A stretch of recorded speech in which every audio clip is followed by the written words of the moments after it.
విజయసాయిరెడ్డి తదుపరి రాజకీయ అడుగు కోసం ప్లాన్డ్గా అడుగులు వేస్తున్నారు. హిందుత్వవాదిగా ఆయన చేస్తున్న ప్రకటనలు ఆయన అడుగులపైన క్లారిటీ ఇస్తున్నాయి.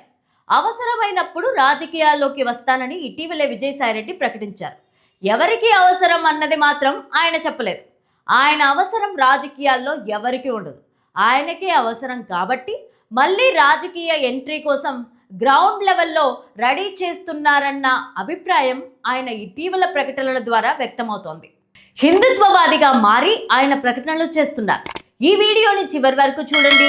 లైక్, షేర్, సబ్స్క్రైబ్ చేయడం మాత్రం మర్చిపోకండి. రాజ్యసభ ఎంపీ విజయసాయిరెడ్డి జనవరి 2025లో వైసీపీ పార్టీ రాజ్యసభ సభ్యత్వానికి రాజీనామా చేసి పాలిటిక్స్ నుంచి రిటైర్ అయ్యారని ప్రకటించారు. అయితే ఇటీవలి కాలంలో మళ్ళీ పొలిటికల్ ఫీల్డ్లోకి వచ్చేందుకు ఇంట్రెస్టింగ్గా ఉన్నారని చెప్పకనే చెబుతున్నారు. విజయసాయిరెడ్డి 2019 వైఎస్ఆర్సీపీ నుంచి రాజ్యసభకు ఎంపికయ్యారు. పార్టీలో కీలక పాత్ర పోషించి రాజ్యసభలో పార్లమెంటరీ లీడర్గా ఉన్నారు. కానీ వైఎస్ఆర్సీపీలో అంతర్గత విభేదాలు, జగన్మోహన్ రెడ్డి పాలిటిక్స్ పైన అసంతృప్తి వల్ల పార్టీకి గుడ్ బై చెప్పారు. ఆ తర్వాత వ్యవసాయం చేసుకుంటున్నానని, తాను కేవలం రైతును మాత్రమే అని చెబుతున్నారు. ఇటీవలి కాలంలో హిందుత్వవాదం వినిపిస్తున్నారు విజయసాయిరెడ్డి. ఆలయాల నిర్వహణకు సనాతన ధర్మ బోర్డు ఉండాలని జనసేన చీఫ్ పవన్ కళ్యాణ్ డిమాండ్ చేస్తున్నారు. ఇప్పుడు అదే డిమాండ్ను విజయసాయిరెడ్డి వినిపిస్తున్నారు. హిందూ దేవాలయాలపైన ప్రభుత్వ నియంత్రణ సమస్యకు పరిష్కారం చూపాలని అంటున్నారు.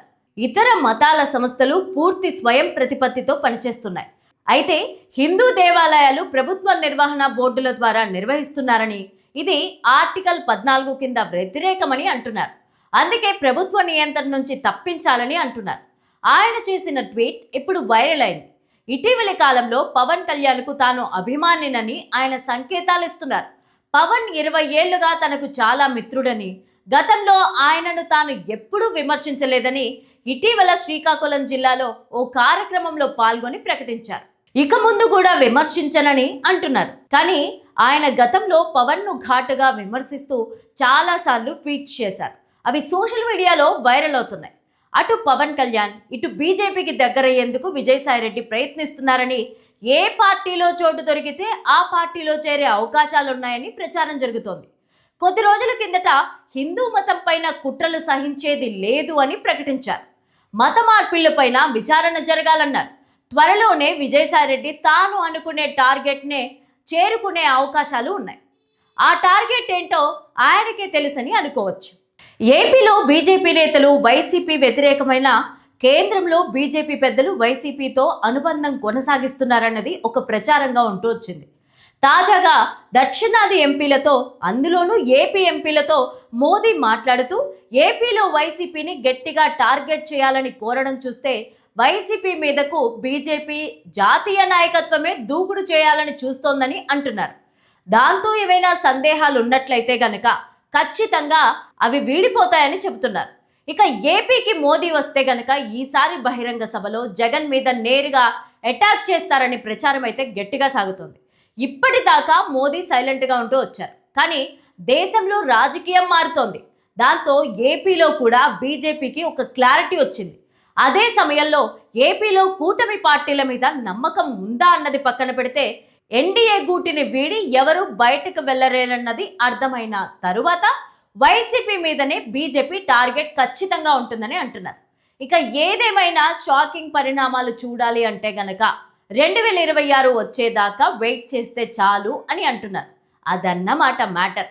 ఇక వైసీపీ అధినేత జగన్కు ఇప్పటి వరకు జరిగిన రాజకీయాలు ఒక ఎత్తైతే, ఇక నుంచి మరో ఎత్తు అన్నట్టుగా రాజకీయాలు ముందుకు సాగనున్నాయి. రాష్ట్రంలోని కూటమి ప్రభుత్వం తీసుకుంటున్న చర్యలు, చేస్తున్న అభివృద్ధిపైన ఇప్పటి వరకు జగన్ చేస్తున్న విమర్శలు, వైసీపీ నాయకులు చేస్తున్న కామెంట్లపైన టీడీపీ నాయకులు, ఎమ్మెల్యేలు, ఎంపీలు, మంత్రులు మాత్రమే కౌంటర్లు ఇస్తున్నారు. నిజానికి కూటమిగా ఉన్న ప్రభుత్వం పైన వచ్చే విమర్శలకు కూటమిలోని అన్ని పార్టీలు సమానంగా బాధ్యత వహించాలి. కానీ కూటమిలోని మరో పార్టీ బీజేపీ నాయకులు మాత్రం మాకెందుకులే అన్నట్టుగా వ్యవహరిస్తున్నారు. తాజాగా ఈ వ్యవహారం పైన ప్రధానమంత్రి నరేంద్ర మోదీ స్పందించారు. బీజేపీ ఎంపీలకు ఇచ్చిన బ్రేక్ఫాస్ట్ విందులో ఏపీకి సంబంధించిన రాజకీయాలను ప్రధాని ప్రస్తావించారు. చంద్రబాబు సర్కార్ బాగా పనిచేస్తోందని, మెజారిటీ పెట్టుబడులు ఏపీకే వెళ్తున్నాయని ప్రధాని చెప్పారు. రాబోయే స్వల్ప సమయంలోనే ఏపీ పుంజుకుంటుందని కూడా అన్నారు. ఇక అదే సమయంలో వైసీపీ చేస్తున్న విమర్శలు, చేస్తున్న నిరసనలపైన మోదీ స్పందించారు. జగన్కు బ్రేకులు వేయాలంటే బీజేపీ ఎంపీలు కూడా మీడియా ముందుకు రావాలని సూచించారు. ఆయన విమర్శలను ధీటుగా ఎదుర్కోవాలని చెప్పారు. అంతేకాదు, ప్రభుత్వానికి సహకరించాలని కూడా ప్రధాని మోదీ బీజేపీ ఎంపీలకు దిశానిర్దేశం చేశారు.